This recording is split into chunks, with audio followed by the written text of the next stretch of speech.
Philip Salvador, tumakbo ka na lang ng palayo. Dahil kung ang anak mo si Josh, hindi mo nabibigyan ng sustento, taong bayan pa kaya ang mapag-aaralan mong bigyan ng suporta. Huwag nating sasabihan ng anumang masakit na salita ang love team na ito dahil susugurin tayo ni Tita Daisy Romualdez. Ay!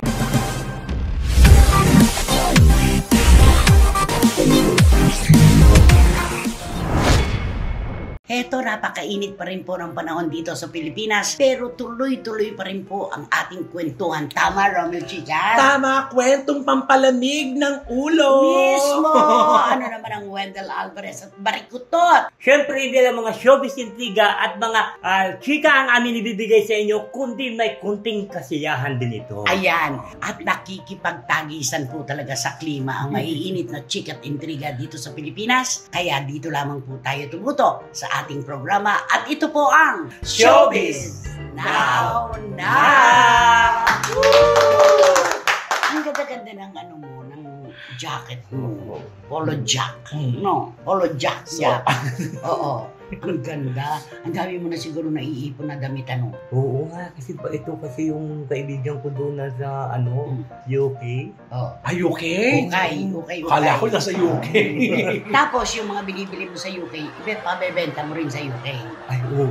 Dapat mas mahal na yon dahil syempre Ginamit premium mo. Oo nga. Premium ni Barikutot. Tumaas Diba? ang premium ko. Wala ka rin premium. Wala akong premium. Okay, tuloy-tuloy na po tayo mga kachika. Syempre pa. Sa ngayon po, dahil nung magdeklara nga si Kuya Ipe, si Philip Salvador, na siya po ay tatakbo sa pagkasenador sa midterm elections po sa susunod na taon. Syempre hindi na siya ninigilan ng mga bashing, ng mga intriga, ng mga komento sa kanyang pagiging ama. Ano ang sinasabi, Wendell? Mga nababasa mong post. Nako, ito naman, pinutakte naman si Kuya Ipi ng mga kung kontrobersiya. Siyempre, lalo na, sinasabi nila na, nako, ayan, tatakbo. Anong gagawin mo sa Senado kung ikaw ay manalo?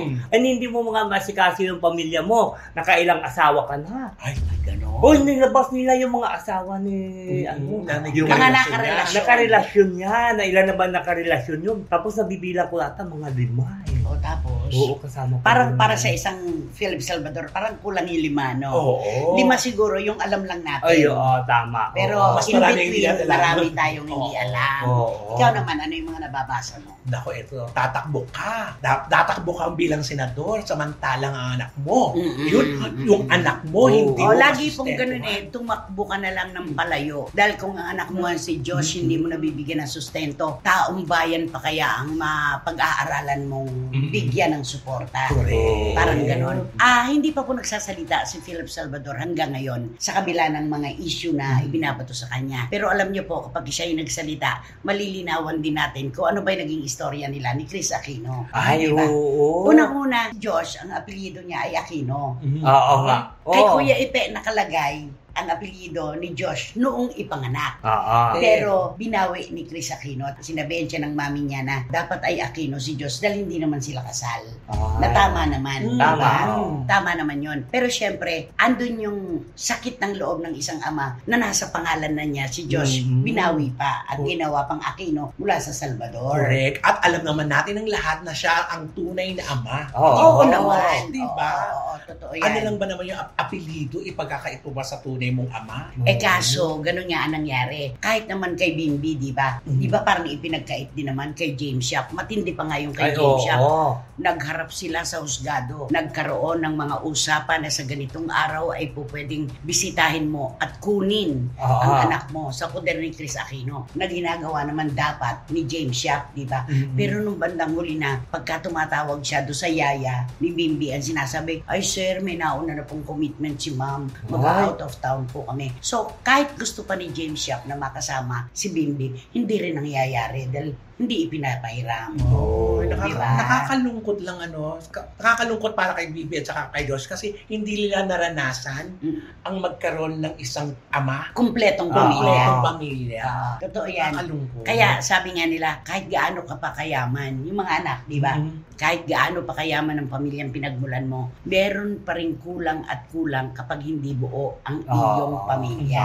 Di ba? Correct. Parang napagkaitan sila ng pagmamahal ng isang ama. At saka Kaya nung mga panahon na yun, hindi sila pwede magsalita. Yung dalawang ama na yan, si Philip Salvador at si James Yap. Kasi di ba, knowing Chris Aquino, di Hindi, ba? at saka noong nanumpa sa pagkapangulo ang namayapang si Noy. di ba?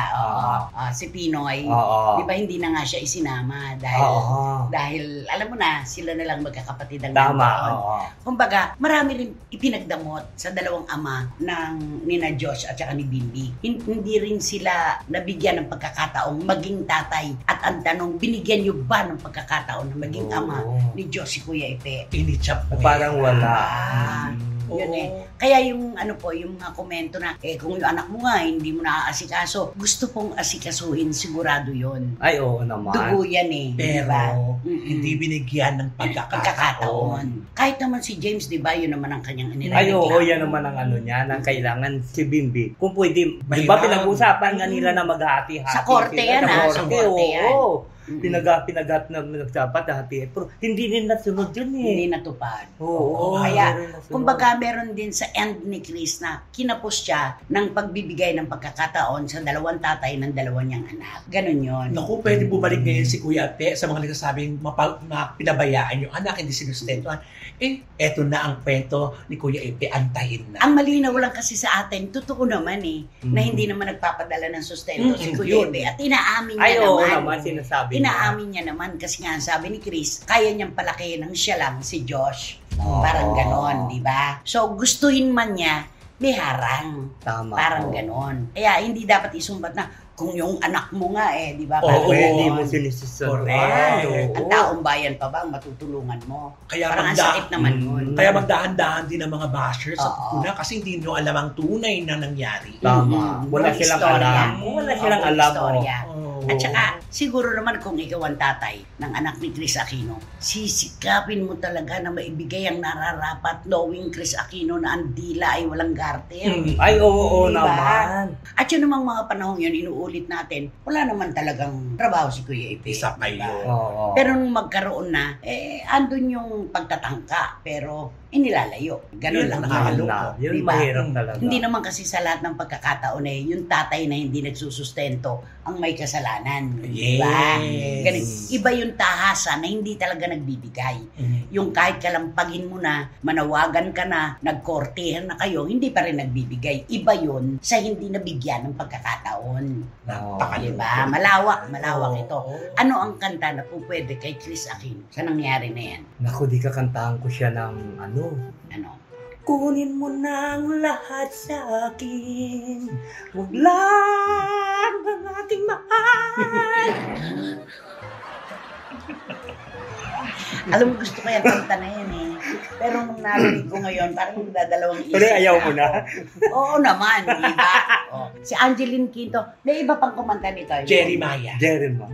Rebor Maya. Jerry Maya. Jerry Maya. Sa Jeremiah yung nangihinayang. Tsaka kunin mo na lahat sa akin. Wag lang si Doding Daga. Diba? Sa mga Ayan, totoo yan, yung mga kanta na yan. Wag lang ang ating anak. Diba? Kantahin mo nga, Romel. Ayan. Pang ano yan pang comedy bar. Go! May gusto ka sa aking mahal, may balak kang agawin siya. Nakikiusap ako sa'yo, nagmamakaawa. Kunin mo na lahat sa akin! Wag lang siya. Kunin mo na ang lahat sa akin. Wag lang si Doding Daga.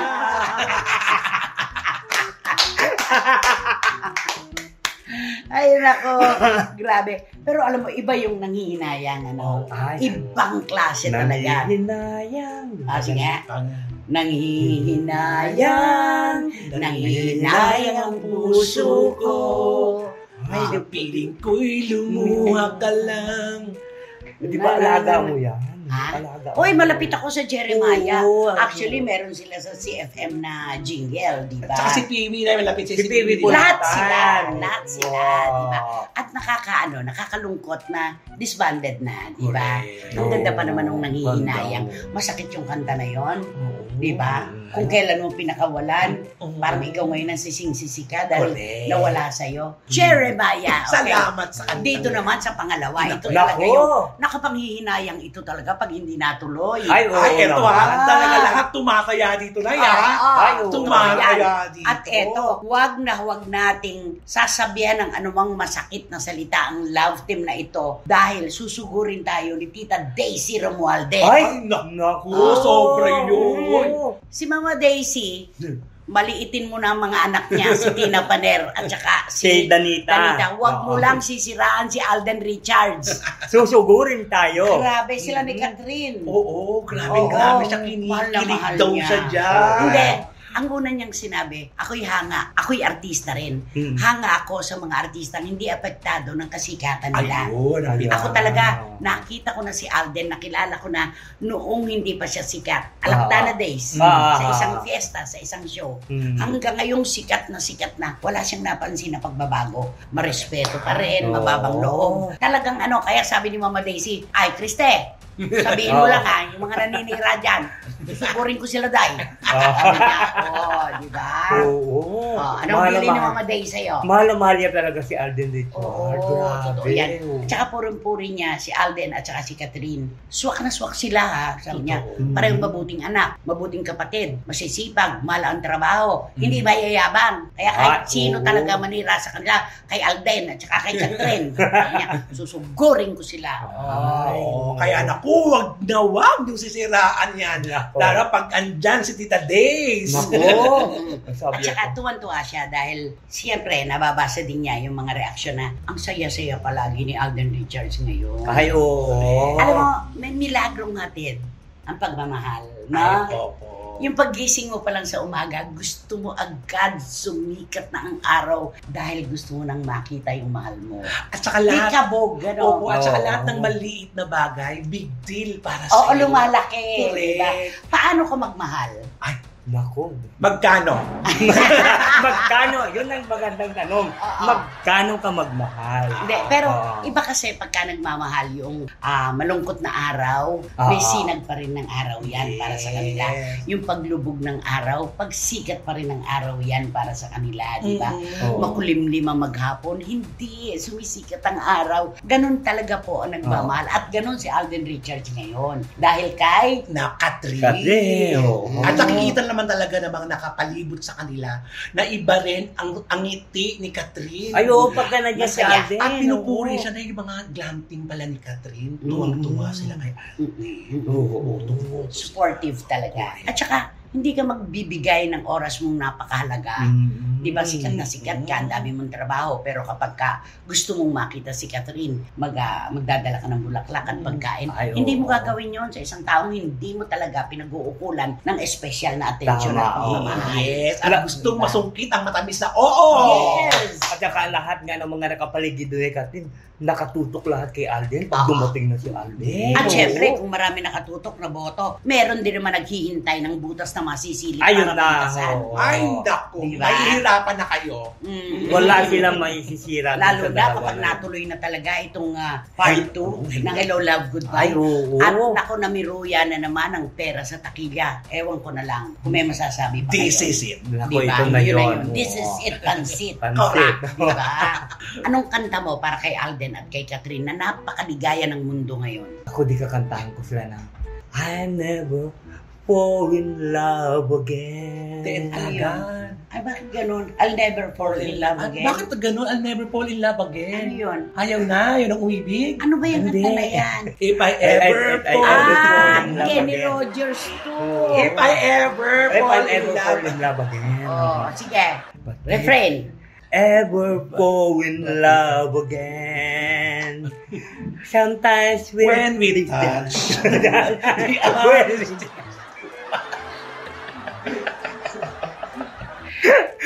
Alam mo, Sometimes. nasa na ba si Kenny Rogers? Ay, buhay pa. Di ba na? Meron siyang tindahan, di ba? Ay, oo, kanya ba yun? Sila naman. Ay, hindi. Nasaan siya? Nagpaalam na siya. Ay. Si Barry Manilow ang buhay. Sabi niya na, hindi doon sa kanya nagpaalam. Pero napakaraming awitin ni Kenny Rogers na ipinamana sa atin. Ay, ganun. Diba? Grabe. Ano-ano mga kanta ni Kenny ang alam mo? Ne Kenny, mga tama. Ojo, kaluguran da ka. Kaluguran sobra-sobra. Para sa lahi ni Direk Tom Nava ito. Ay, oo. Siyempre, buri ko magloloke ka. Malago. Mapali. Oo. Diba? Masanting. Masanting. Diba? Alam mo, sinira mo pa yung kanta ni Kenny Rogers. Ang ganda ng love team, sinira mo naman sa kanta. You just talk to them. Ay, to Alden, Catherine. to Alden Richard and Catherine Bernardo. We just keep up the good work. Because Anong trabaho? Study. Ano to? Slambo. I went to the east, I went to the west. I saw many girls, but you're the best. Because your fans is waiting. Are waiting regarding your movie for the Hello Land your Goodbye movie. Part 2. Moby Dick. Panda. So that's why we're waiting for your love team regarding your For the movie? For the movie Hello Love Goodbye. Yeah. I don't know if it is the one of the title of the movie. If it is one of the titles. Ano ba ang payo mo kay Alden? Go na, di ba? Huwag mo nang pakawalan to. To Alden, you just say to the Catherine whatever your You just say to the Catherine. Tama ba yun? Or you just say to Catherine that what your heart says. And if you speak your heart, you just do now. Ay, ngayon mo na gawin. Huwag mo nang pakawalan pa itong pagkakataon ito. Please. Parang ganon. Just start now and see to Catherine that you are the one love. You're the one love. Sa bagay, maiintindihan na rin. Mabait naman si Catherine at si Alden. Hindi sila mapangmaliit. Diba? Kaya naman, kami rin po, magtatawid po kami ng pagmamahal sa lahat ng mga SNNers na ang pag-ibig ay walang pagbabago. Tito Manny and Tita Norsky Garcia, sabi ko nga mula noon pa hanggang ngayon, maraming salamat po sa inyong pagmamahal. Iram Leah ng Qatar. Mrs. Nag ng Barcelona, Spain. Mali, Miss Nags ng Belgium. Belgium. Ito ang Barcelona, Spain, si Rona Gay Real. Si Juris Doctor naman ng US. Ay, siyempre Juris Dr. Channel. Sino lumalig na United States of America? Saan? Nakarating California. San Francisco. San Francisco, California. Okay. At syempre po, si Wating at si Bahaw ng London, UK. At siya rin po ang tagapamuno, CEO po ng Tingalingaling Angels at Eme Ladies sa buong mundo. Yes. At Eme Ladies na. Madami na pala. At susunod si Rhea Reyes ng Canada. Rhea Reyes, Lloyda Saginsin, of course, ng Winnipeg, Manitoba, Canada. Mga anak, mag-iingat kayo. Ay, ang bagong kaibigan. Si Zay Gonzales. At saka siyempre si Katrina Karim ng Qatar. Malaysia. Kuala Lumpur. Ayan. Neneng Putot, ako na magbasalita. Iba natin. Neneng Putot Gensoli and Joseph ng LA. Rene and Roma de Leon ng San Jose, California. Al, Ana, and Alaina de Leon, Ferdy and Jojo de Leon, mga mahal kong pamangkin, mag-iingat at salamat sa suporta. Ompong and Merly Ventura. Siyempre, ang Rampadora at ang Reyna ng Sydney, Australia, Catherine Amos. Tito Jerry and Kenzo Bongbong. Kenzo Bongbong. At syempre, Cherry Bacus of EWB America in Bangkok. At ang ating mga ninang. Siyempre, si Ninang Litlit Tocabo at si Ninang Tita Flori Estrada. At meron pang isa. At siyempre, ang the most generous at ang the most ninang of all time, Doña Lily Chua. Kailan ba? Okay. Sino ba kasi yan? Sino ba yan? Sino magbabato? Naku, ito ang pag-uusapan natin. Ay, nako. Mukhang matindi ito. Hindi muna ako magbibigay sa inyo ng magandang clue. Explanation. Okay. So wala mo ng paliwanag ito? Wala mo ng paliwanag ito. Kasi ito siya, marami talaga ang humahanga sa kanya. Okay. O kasi, di ba, kung sa ano pa, very siya talkative. Madaldal siya. At redundant sa kuminsan, di ba? Oo, sa mga salita niya kasi paulit-ulit na lang, kung ganun. Pero ito pala siya. Sa daming umahanga sa kanya at sa daming umiidolo sa kanya, hindi alam ng mga umiidolo at umahanga sa kanya na ito pala siya ay isang tunay na tunay na lalaki. 295? Bakit? Kasi naman, di ba, ang mga tunay na mga lalaki parang construction worker yan. Sa pagkain. O di ba, maano sila kumain.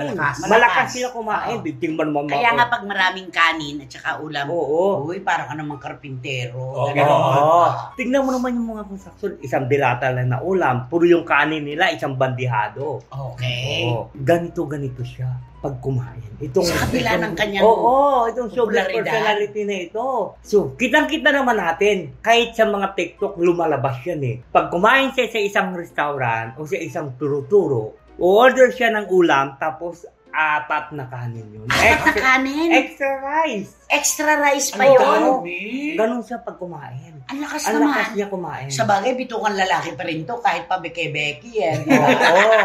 Kaya nalulokang na yung mga tao, di ba? Saan niya kinukuha yung kanyang lakas kumain na talaga yung katawan niya, ganun pa rin, payat na payat siya. Siyempre, inaano niya rin yung katawan niya, siyempre, sexy ako, di ba? Siyempre, sabihin niya, ay, kailangan i-maintain ko to. Kaya kahit marami pa rin yung kinakain niya, hindi ko alam kung saan napupunta yung mga kinakain niya. Hindi naman siya agad-agad na sikat eh, di ba? Dati, nagtrabaho muna siya. O anong trabaho niya noon? Ay, siyempre, ganito yun. Nagsimula sa siyempre sa isang comedy bar. Ano nagaganap? At ito na, pagdating doon sa comedy bar, kahit doon pa lang pala siya nag-umpisa, matindi na pala sa kumain. Ay, kasi pagdating doon, hindi, siyempre may employees meal yun, di ba? Meron ba kayo? Di ba mayroon employees meal? Sa iba kasi na yung employees meal? Ako mahina naman ako kumain. Sa kanya, bukod doon sa employees meal niya, binibigay ng pinagtatrabahuan niya, umu-order pa siya ng sarili niya. Pero hindi niya binabayaran? Siyempre naman, i-charge siya doon sa kasi mamaya kikita naman siya eh. I-charge siya doon sa may-ari eh. Order siya ng manok. So, parang mapagsamantala. Ganon. Samantha ang pangalan niya. Isa siyang Samantha. Isa siyang Samantha. Ay, di ba parang Samantha naman ang buhok niya? Ay, pansamantala din. Minsan o-order yan.